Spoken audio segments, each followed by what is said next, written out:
السلام عليكم، معكم الدكتورة نور الأمل، أخصائية في علاج السرطان. اليوم غادي نهضر ليكم على العلاج الكيميائي في حالة سرطان الثدي في المراحل الأولى. شرح الموضوع اليوم غادي يبسط ليكم الأمور. علاش كيتعطى العلاج الكيميائي ووقتاش ما كاينش حاجة ليه.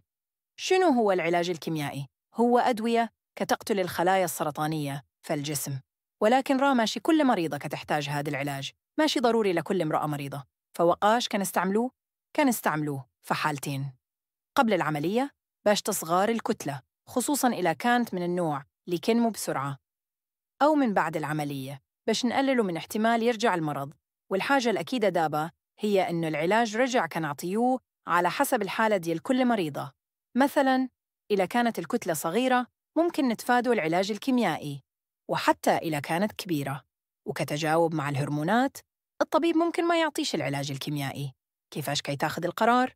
كاينين حالات اللي فيها العلاج ضروري إذا كانت الكتلة أكبر من 5 سنتيم، إلا كان الثدي فيه التهاب، أو إذا كانوا أكثر من 3 غدد لمفاوية انتقل ليهم المرض. ولكن كاينين عوامل أخرى كيدخل فيهم الطبيب، مثل الفحص السريري، تحليل الخلايا، وحتى تحاليل جديدة متطورة كيعتمد عليهم الطبيب إذا كان متردد باش يعرف واش السيدة غادي تستافد من العلاج الكيميائي أو لا. وإيش كاينين أعراض جانبية؟ مثل أي دواء موجود كاينين آثار جانبية اللي حدتها كتختلف من مريضة لأخرى. الأكثر انتشاراً هو إمكانية تساقط الشعر، ولكن كيعاود يرجع مع نهاية العلاج. القيء، ولكن دابا كاين أدوية فعالة كتحكم فيه. ولكن الهدف من كل هادشي هو نقللوا من خطر رجوع المرض ونزيدوا فرص الشفاء عن طريق العلاج الكيميائي مع الصبر والأمل.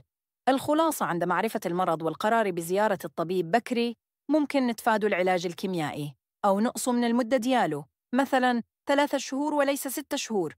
داكشي علاش ضروري تزوروا الطبيب وما تخلوش الأمور حتى تتأخر وتتطور. العلاج اليوم أصبح معروف وموجه حسب حالة كل مريضة، لذلك كناكد ونعاود ناكد إنه مخصش المريضة تقارن حالتها بالحالات الأخريات. وأنت سيدتي عندك الحق تعرفي وتفهمي وتهضري مع الطبيب ديالك باش تختاري أحسن علاج ليناسب حالتك المرضية. وإلى أعجبكم هذا المحتوى متنسوش تابوناو فالقناة باش يوصلكم كل جديد. كانت معكم الدكتورة نور الأمل.